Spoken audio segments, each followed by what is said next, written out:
Bon, j'y peux rien si je mens jamais.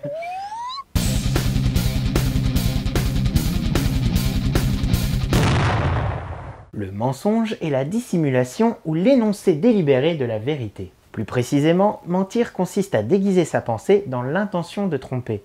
Parce que si on ment, en vérité, c'est bien qu'il y ait une impossibilité d'assumer cette vérité ou que l'on soupçonne l'autre d'être incapable de l'entendre, cette vérité. Existe-t-il réellement un pieux mensonge et un mensonge néfaste? Chérie, tu peux me dire ce que tu faisais hier soir chez la voisine? Je remettais son lit en place. La pauvre avait peur de se faire mal au dos et elle t'a demandé de me faire un enfant dans le mien? Comme on l'a vu ici, un mensonge plus crédible aurait peut-être permis à ce couple de vivre plus longtemps dans la paix et l'ignorance. Mais c'est la vérité qui s'est imposée comme rupture de confiance. Alors le mensonge serait en quelque sorte une stratégie de paix? Ah, j'en doute. Bien sûr qu'il faut avoir avant tout pesé le pour et le contre avant de mentir, pour ne pas que notre mensonge ne fasse plus de mal qu'il n'en couvre. Parce que ne soyons pas dichotomiques, il est parfois bon de mentir, autant pour sauver ses miches que pour protéger les sentiments de quelqu'un qu'on aime. Et si le mensonge est un sujet aussi brûlant, c'est parce qu'il consume une bougie que la vérité brûle par l'autre côté de la mèche. Et tôt ou tard, ils vont se confronter.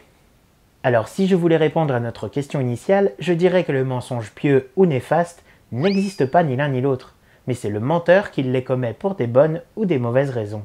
Le mensonge semble donc être un comportement social voilant des vérités multiples.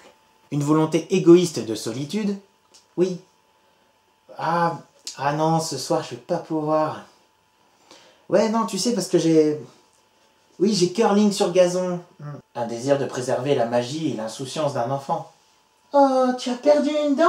J'en connais un qui va avoir la visite de la petite souris magique de Noël qui descend du ciel avec mamie. Ou la seule volonté de ne pas vouloir blesser en disant ce que l'on pense. Mais oui, Oriane est une fille géniale. Puis vous êtes heureux ensemble, ouais. C'est tout ce qui compte. L'important dans le mensonge au final, c'est le moment où il se meurt, où la vérité est enfin révélée. Car c'est à cet instant précis que l'on connaît la nature de notre relation avec l'autre. Hein? Quoi? Que j'aille chier, moi? Mais de toute façon, je m'emmerde à tes soirées pourries. De toute façon, la petite souris, je sais que c'est toi. Mais je t'aime quand même, hein?